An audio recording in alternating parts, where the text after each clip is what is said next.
the 10 o'clock session, but now we're on at 10:30.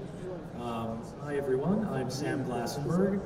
Today I'm going to be talking about using video game technology to accelerate the development of skills, accelerate the adoption of new guidelines and new therapeutics in cardiology. So when we think about all the new technologies that we saw earlier this morning, at some point we're going to need to, when we want these technologies to become the standard of care, what we need to do is deploy training at scale to help cardiologists understand when to deploy these devices, how to deploy these devices, and the good news is the video games industry has developed a toolbox that is incredibly effective at it. So I get to have the most fun disclosure slide of the whole conference. So in addition to being CEO of LevelEx, so I'm not a physician, although we have hundreds of physician advisors and contributors that are contributing to our LevelEx medical video game content. I've spent my career in the video games industry at companies like Lucasfilm and Microsoft, pushing the cutting edge of video game graphics. At Microsoft, my team's job was to figure out how do we make video games look real. So you can sit down today in front of a $50 copy of Call of Duty, you can have a dozen soldiers on screen at once, you can have explosions and animations, and you can zoom into the eye of one of the characters. This is the level of detail we're creating characters in a modern video game.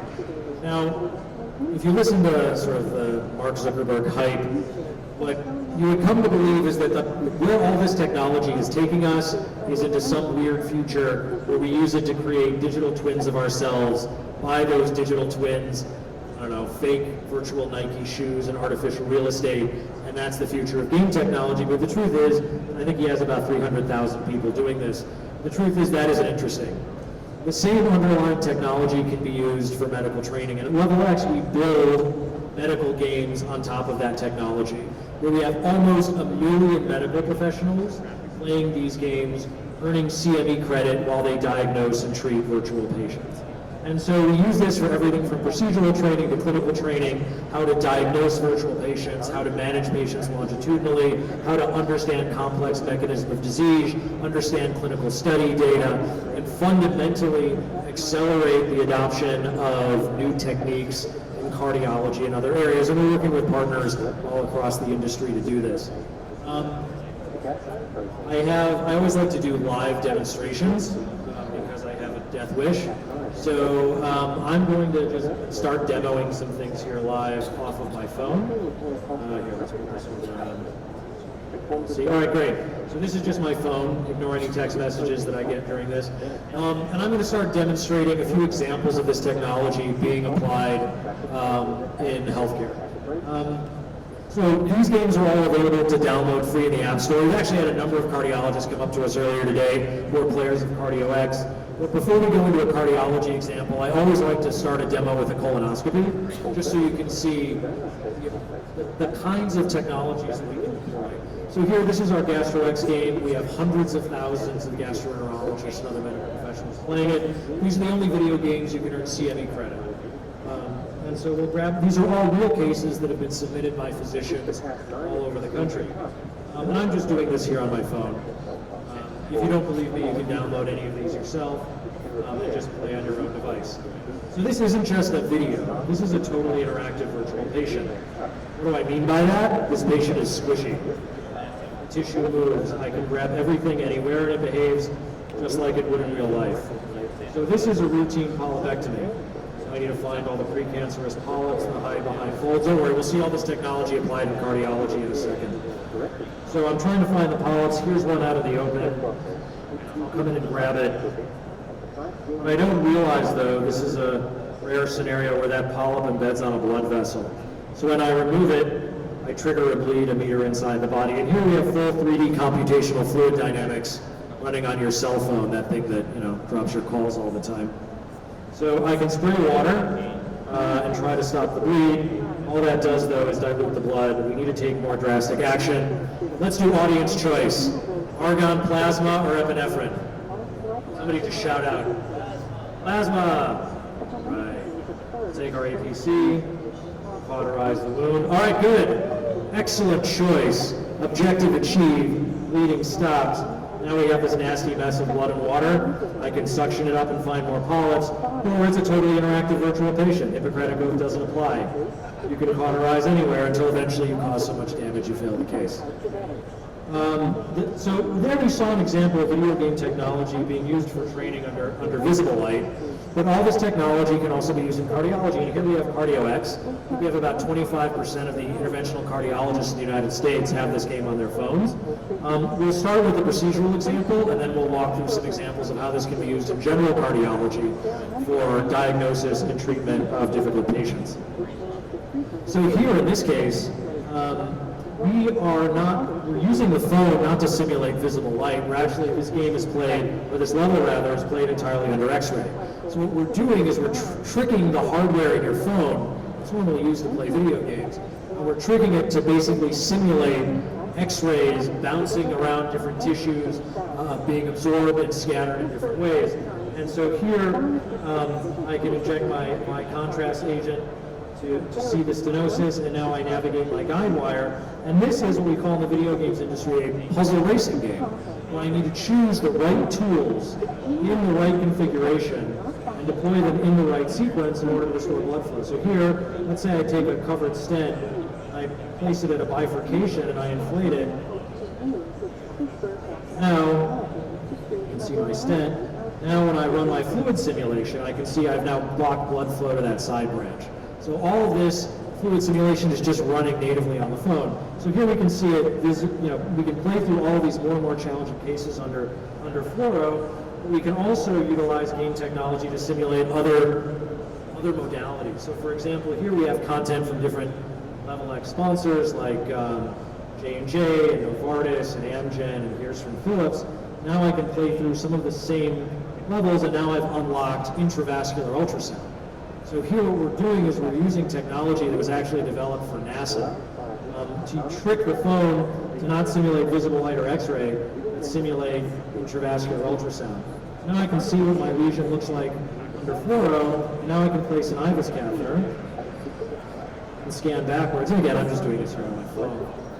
And here we have fully simulated ultrasound. So you can actually see a thrombus here forming at this side. This is, for example, Philips's interface for sizing stents, but a badly sized stent. So again, I'm not a cardiologist. Stent, I'll place it, inflate it, and there we go. I just push that thrombus against the side of the vessel wall. And now what I can do is I can place my IVUS catheter again, just so everyone understands that these are not pre-generated images. I'm doing all of this live on the phone. You can actually see, now I can scan again, I can see the stent, I can see the acoustic shadow that it generates. I can even see how well it's adhered to the side of the vessel. So now I'm going to switch back. We'll walk through some clinical examples in a minute, but we're applying these technologies in all sorts of different specialties. Neurology, cardiology, nephrology. And in all of these cases, what we're doing is those technologies are there to support training, to support driving learning and behavior change. So this toolbox is super cool, and it's great to see all the x-rays and the fluids and everything else, but ultimately, what this toolbox is designed to do is disseminate new guidelines, disseminate best practices. And so this is something that we've gotten exceedingly good at in the video games industry over the last 30 years. Basically, we've been testing and developing the neurochemical recipe for driving learning among any audience. And we've been testing this on 3 billion unwitting test subjects. Expert game designers have figured out how do you hit the perfect balance of reward and frustration, of challenge and skill, to maximize literally the release of dopamine in the brain to maximize learning. And the example I like to use for this is Angry Birds. Who's played Angry Birds? Everybody's played Angry Birds. Okay, have you ever wondered why Angry Birds is so addictive? Why we still play this game a dozen years after it came out? The reason is our brain has actually evolved to play Angry Birds, and I'll explain how. So if you think back to the first time you played this game 10 years ago, what happened? The game helps your brain develop a mental model for parabolic flight. It's a physics puzzle. You think back to the first time you played, that Angry Bird hopped with a slingshot, aimed it at the Tower of Pigs, you fired, and you missed. And the pigs laughed at you. Why? Because it made you frustrated. Second bird hops in, you aim a little better, you fire, you get closer to the Tower of Pigs, you still miss, you get more frustrated. That third bird hops in, you aim better, you fire, and it's glorious. There's explosions, animations, pigs flying everywhere, the music changes. All of this was deliberately designed to trigger a dopamine release in your brain and physically reinforce those neural connections that you used on the last fire. This is why 2 hours later you're firing that bird between two narrow obstacles at 50 meters, and why 80 hours later you're still having fun playing the damn game. Now, we didn't invent this neuromechanic in the games industry. It's existed in the mammalian neuron for tens of millions of years. This is precisely how our ancestors learned how to throw a spear. Attempt, attempt, fail, fail, miss, miss, frustration builds, and eventually you hit the target. Okay, dopamine, whatever the neural connections were that I used on that last throw, reinforce those connections. We're going to want to use them later. And so what we do at LevelEx is we just use that same toolbox, right? That's one of 1,000 tools in a game designer's toolbox, and here we unleash it on medical training. Now, the examples we used at the beginning were procedural. Where do you place the stent, in what configuration, in what sequence, what tool do you use? But most of the challenges that we deal with are actually clinical. When we think about it, diagnosing a difficult patient, a rare disease, that's a puzzle game. Longitudinally managing a patient with multiple comorbidities, dealing with the side effects of different treatments, that's a strategy game. Identifying which patients are indicated for a certain treatment by ordering the right tests, looking at the results, and actually having a conversation with the patient, we steal those game mechanics from role-playing games. We have knowledge game mechanics that we can use to help physicians recall clinical study data and guidelines that they need to remember. So let me show you, now we'll switch over to another demonstration. Clinical gameplay running in the same application. For those of you that already play CardioX, here. Great.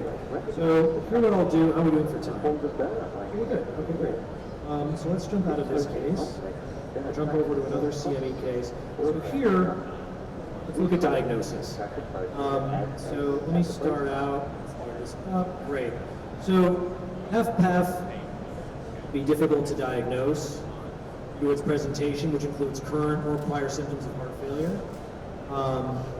And so it's sometimes easily missed if you focus on echocardiogram results. So here we have this diagnosis game that we've deployed across 5 different specialties. This game doesn't reward you for guessing the right answer. It's a reductive reasoning puzzle. The patient presents with a chief complaint, and now we're not going to reward you for guessing the right answer. You have to order the right tests, ask the right questions, in the right sequence, to not only get to the right answer, but eliminate the other differentials. We call this a reductive reasoning puzzle.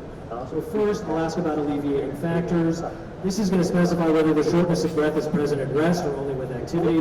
And now I'll perform also an EKG, and then we'll run the tests.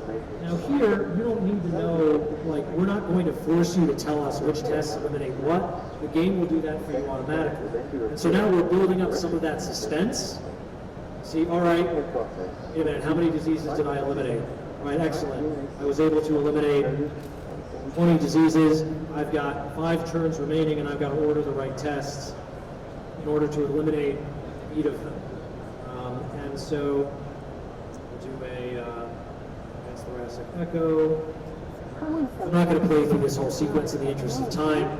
We'll let the remainder of this challenge. All right, now I've eliminated 7. Now I've reduced it down to restrictive cardiomyopathy and HFpEF. Leave that to the players. Next, I'll do an example. We talked about treatment being a strategy game. So now I'm going to do this example uses strategy game mechanics. Here we're managing treatment of multifocal atrial tachycardia. And so we've got our patient presenting, 70 years old, shortness of breath and palpitations. He's been diagnosed already with multifocal atrial tachycardia. He's currently having an acute episode. He's been diagnosed with COPD, he's had high blood pressure in the past. What are we going to do? And so here what we do is we capture the challenge of longitudinal patient management over time. So in this case you have 24 months, but there's versions of this game that operate over 24 days. And over a period of time, at every quanta, in this case every 2 months, you have to make one clinical decision. And so here, for example, I can check his SpO2 is 91%, room air, so I'm not going to intubate him, put on an O2 face mask.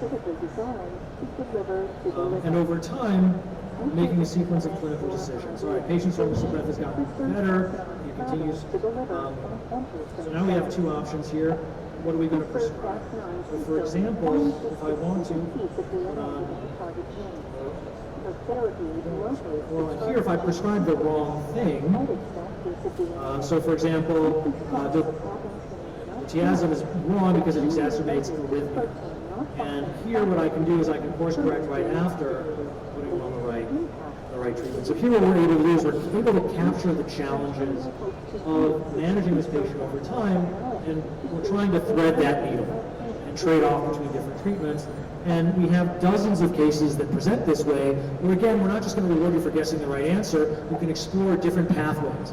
So for example, here we have content, this one's actually sponsored by Novartis, where we're able to play through HFrEF and HFpEF patients, and here we're just scoring you based on your adherence to the new GDMT guidelines. So instead of trying to memorize these complex flowcharts, here we can just play through a sequence of patient cases and actually develop a mental model for why these guidelines exist and how to, and what happens when you follow them or don't.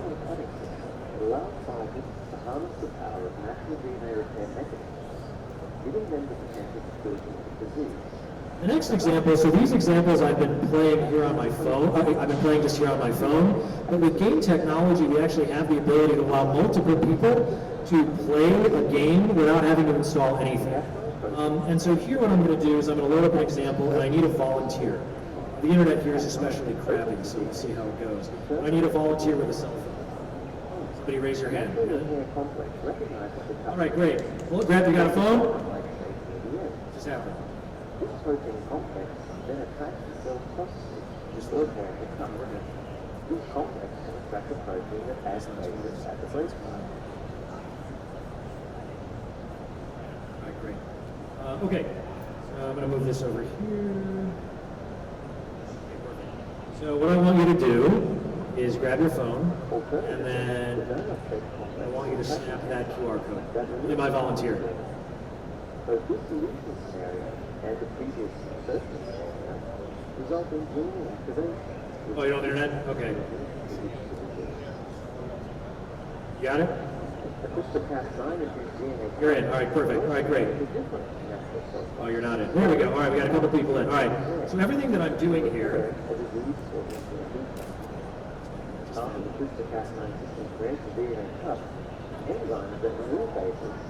Everything that I'm doing here is streaming live to your phone. So I can place the retractor, I can open the patient on the left, I can actually control the elasticity, I can open up the patient on the right.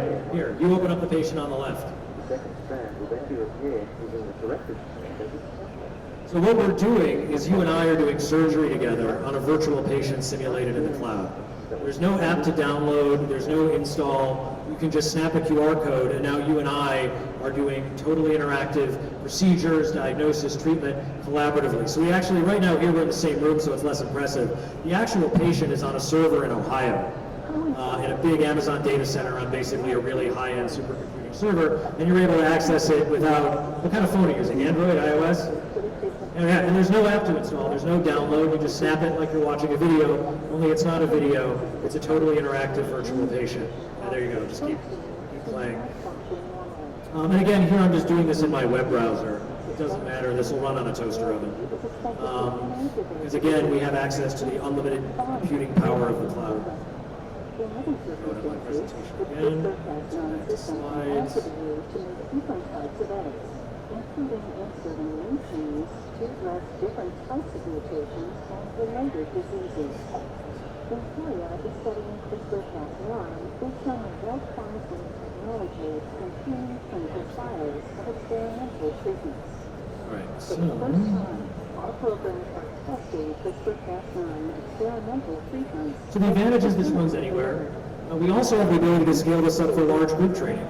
So you can have up to 400 people playing together. These things usually take about 40 minutes, so we're not going to do a demo of this here when I have 5 minutes left. But what we're able to do is you can have up to 400 people playing the game on their phones just like you were, except we're all competing and collaborating together to diagnose and treat virtual patients. And so we're able to run huge seminars where instead of just watching a video, everybody in the audience can compete and collaborate to diagnose and treat virtual patients in teams. The same technology also runs in, it's a little loud, also runs in augmented reality and virtual reality. We actually have an example of this running in our booth right there in the back. If you want to try out the latest Magic Leap augmented reality headset, all of this technology, in addition to running on a phone or in a web browser, can also run in a virtual reality headset where you can actually project a virtual patient in front of you and develop mental models for complex systems.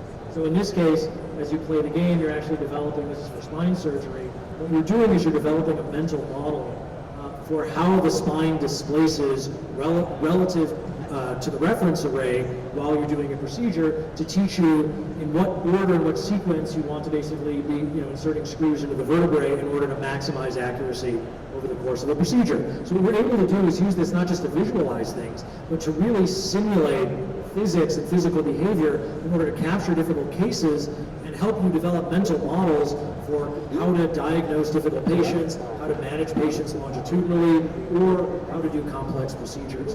And for years we've been working with the American Heart Association on various projects. This is an example of, again, using augmented reality technology here on a cell phone in order to use it to basically train you how to position yourself correctly relative to a virtual patient when performing CPR and how to hit the right rhythm. Because we're able to actually, here it's not just about looking at something, you can actually take your phone, project the patient onto the floor or onto a table, and then you can practice positioning yourself correctly and make sure you hit the right rhythm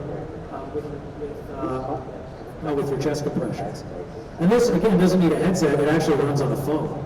So like I said, we've had close to 1 million medical professionals play our games on mobile. We've had close to 70,000 of them play various games that involve augmented reality. So this is what we're doing at LevelEx. We're using video game tech, video game design to accelerate learning in healthcare. We have over 130 employees, including some of the top game designers who worked on everything from Mortal Kombat to Words with Friends. And we team them up with hundreds of physician advisors and contributors across every major specialty, working with 30 out of the top 40 life science and med device companies to capture the challenges of the practice of medicine, including cardiology, using video game mechanics, disseminate best practices, disseminate the latest guidelines, and teach how to use the latest therapeutics and the latest devices, all learning CME while they do it. And so, on that note, I just want to, expose you to a little bit of that toolbox. And of course, we're always, eager to work with leading physicians, especially cardiologists in their field, to build out the next generation of clinical and procedural content. So if there are devices that you'd like to see, if there are disease states you'd like to see represented, if there are cases that you think would be relevant to tens of thousands of your colleagues, feel free. The QR code on the left gives you my contact info, and then these QR codes in the middle and to the right are just different examples that you can play on your phone using our cloud gaming system, where you can actually play that mini demo that we just did, or if you want to, we also have an example of using this for mechanism of disease and mechanism of action. You can actually play a particle puzzle game, pouring hundreds of thousands of particles into a virtual blood vessel in order to learn about the coagulation cascade.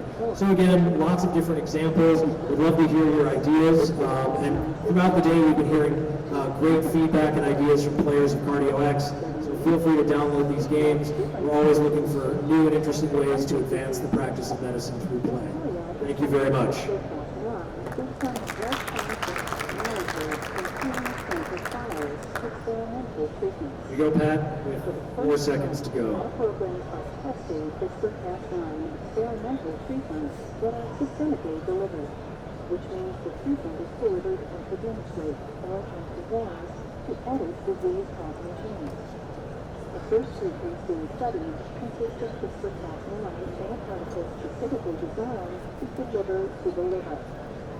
After intravenous or IV administration, CRISPR-Cas9 travels to the liver and